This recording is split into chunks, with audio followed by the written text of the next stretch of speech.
La France est à l'honneur ce matin sur la première, 7h37, c'est dimanche. C'est donc le premier tour des élections municipales, un scrutin qui s'annonce comme une épreuve pour un gouvernement socialiste impopulaire, entre montée de l'extrême droite, on l'a entendu en Moselle, le Front National, enjeux nationaux et locaux, menaces d'abstention aussi, le tout sur un fond délétère d'affaires politico-judiciaires. Toute cette semaine, Intercité a mis en exergue ces enjeux.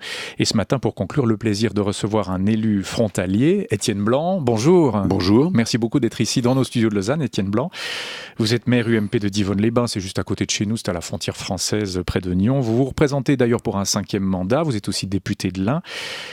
Vous croyez-vous, Étienne Blanc, au vote sanction où les électeurs privilégient des enjeux locaux pour ces municipales? Vous savez, le président de la République et le gouvernement ont indiqué que cette élection, ce scrutin n'aurait aucune incidence politique parce que les enjeux locaux seraient la priorité des électeurs.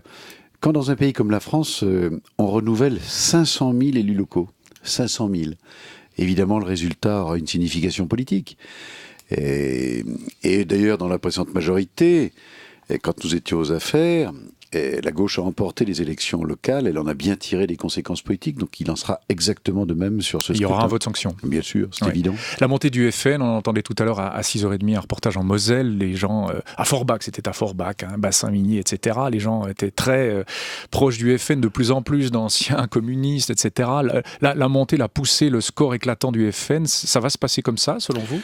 Oui, évidemment. Le Front National, aujourd'hui, surfe sur des peurs, sur des inquiétudes et sur une situation française compliquée. Ce qu'il faut bien comprendre, c'est que la gauche y a tout intérêt. Et pour essayer d'éviter le naufrage et la débâcle, la gauche favorise la montée du Front National. Parce que qui dit montée du Front National dit triangulaire. Et pour se maintenir dans un certain nombre de communes, la gauche y a tout intérêt. Donc le président de la République, le gouvernement sont aujourd'hui à la manœuvre. Et pour que le Front National pèse dans ce scrutin, c'est une évidence. Qu'est-ce que ça dit de la France d'aujourd'hui, ce Front National qui pourra faire un très large score, voire même un triomphe dans quelques jours ? Il faut en tirer plusieurs leçons. La première leçon, c'est une France, mais c'est un peu la même chose dans toute l'Europe, qui s'inquiète de l'ouverture des frontières. On l'a bien vu ici en Suisse avec le vote du 9 février. Le monde change, l'organisation du monde change. Les frontières qui ont été longtemps une protection pour les nations ne le sont plus. Et ça génère, pour un certain nombre de Françaises et de Français, comme de Suisses d'ailleurs, mais particulièrement pour les plus modestes d'entre eux, des interrogations profondes. J'ai perdu mon emploi, et si je l'ai perdu, c'est parce qu'aujourd'hui, mon pays est économiquement concurrencé par d'autres pays qui ont des coûts de production qui sont beaucoup plus faibles. C'est une inquiétude. Deuxième inquiétude, ce sont les questions de sécurité. Mon pays m'a longtemps protégé, aujourd'hui il me protège moins. Et puis la troisième chose, c'est ces échanges culturels qui font disparaître une identité, des racines, et qui sont pour les plus modestes considérés comme un affaiblissement. Et à toutes ces questions légitimes, pardonnez-moi, à toutes ces questions légitimes, visiblement, les partis traditionnels ou centre droit ou de droite n'ont pas de réponse. C'est bien le drame. C'est vous n'avez pas de réponse. Je le dis de ma famille politique, c'est qu'elle ne fait plus de politique. L'UMP ne fait plus de politique. Insuffisamment. Et il faut parler des sujets de fond, il faut parler des sujets qui intéressent les Français. Il faut aller sur les terres du FN, comme l'avait fait le candidat Sarkozy à l'époque, en 2007. C'est pas question d'aller sur les terres du FN. Sur les thèmes peut-être alors. Je ne crois pas. Je crois qu'il faut répondre aux questions que se posent les électeurs. Vous savez, les électeurs, quand vous ne répondez pas aux questions qu'ils se posent, ils vont chercher des partis politiques qui, eux, répondent à leurs interrogations. Et il faut que, à l'UMP, comme au centre, on soit beaucoup plus présent sur ces sujets qui inquiètent les Françaises et les Français. L'UMP ne fait plus de politique et vous êtes élu UMP, vous le dites. Est-ce que l'UMP a encore une stricto sensu, une raison d'être en tant que parti ? C'est la véritable question. Je pense qu'aujourd'hui, l'UMP est déchirée par des querelles internes, l'UMP est déchirée par des querelles de chefs et que les Français ne l'acceptent plus. C'est pour ça qu'un certain nombre d'électeurs nous quittent et vont voter au Front National ou ne vont pas voter. Vous savez, la politique, elle doit vous permettre d'aborder tous les sujets et d'avancer des convictions de fond. La politique, c'est pas du superficiel, c'est pas de la communication. On a l'impression que ça en est. Et malheureusement, aujourd'hui, ça en est trop dans tous les partis politiques. La rupture entre Fillon et Copé a beaucoup joué dans ce que vous nous dites. Évidemment. Cette guerre des chefs a été ravageuse pour nous.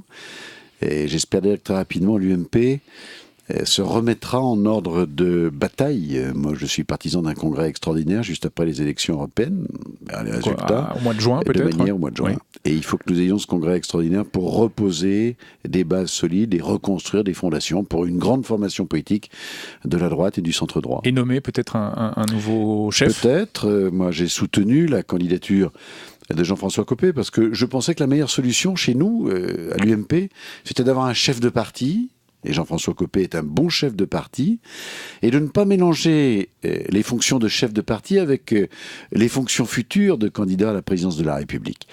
J'ai participé avec un certain nombre de mes collègues à la rédaction des nouveaux statuts de l'UMP. Cette césure est désormais faite.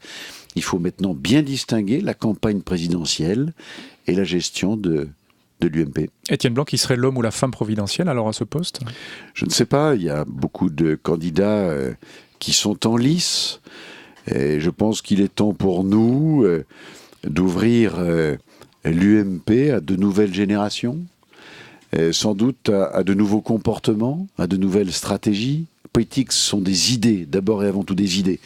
Donc moi j'aimerais qu'on trouve un président de l'UMP porteur de nouvelles idées, de nouvelles ambitions pour notre famille politique. Vous n'avez pas donné de nom encore, hein? Non, mais je ne le donnerai pas tout de suite. Sinon, vous allez dire que je suis candidat. J'allais vous poser la question. Et pourquoi pas? Et pourquoi pas? J'aimerais participer à une équipe politique qui favorise cette reconstruction d'un grand mouvement de droite et du centre-droit en France. Oui, vous pourriez être dans l'équipe dirigeante d'un futur MP. Je souhaite être dans cette équipe dirigeante et j'œuvre en ce sens-là, évidemment. Oui. Et ça s'appellerait toujours UMP selon vous? Ou là, comme à l'époque, le RPR qui s'était transformé en UMP, on pourrait voir poindre une nouvelle formation avec une nouvelle appellation? Eh bien, je pense que compte tenu de ce qui s'est passé entre Jean-François Copé et François Fillon, il faudra changer le nom de l'UMP. Et il faudra aussi modifier très profondément ses statuts, en faire un parti beaucoup plus ouvert et beaucoup plus démocratique, dans lequel les militants ont plus leur mot à dire. Et puis surtout, il faudra trouver les lignes directrices d'une nouvelle politique pour 2017. Et ça n'est pas gagné. La vie politique française tourne à la farce. Hein. On a entendu ça tout à l'heure à 7h30 dans le journal. Parle de Denis Siffert, le rédacteur en chef de l'hebdomadaire Politis. Vous partagez finalement, hein, quasiment. Bien sûr. Ouais. Ah, je suis très triste de la situation politique de mon pays. Et aujourd'hui, vous avez une majorité socialiste qui est déchirée entre deux courants. Un courant social-démocrate qui ne parvient pas à s'affirmer. C'est plutôt le courant, semble-t-il, du président de la République. Et une partie de cette majorité qui est de plus en plus à gauche. Et qui rappelle à François Hollande les promesses un peu inconsidérées qu'il a faites dans sa campagne électorale. Donc vous avez une majorité qui est déchirée, sans ligne. Et puis vous avez une opposition qui est complètement déboussolée. Parce qu'elle n'aborde pas les sujets de fond qui intéressent les Françaises et les Français. Moi, je crains terriblement les élections européennes. Je suis très européen. Il va falloir affirmer nos convictions européennes. On ne peut pas rentrer dans cette élection, dans le flou. Qu'est-ce qu'elle veut, la droite? Elle veut une Europe de forme plutôt confédérale ou elle veut une Europe de forme plutôt impériale? Le choix n'a pas été fait. Elle veut une Europe qui intervient dans tous les secteurs ou elle veut une Europe qui choisit des cibles, notre développement industriel, les questions monétaires, les questions de souveraineté. Et on ne peut pas rentrer dans un débat politique aussi lourd sans avoir des idées claires.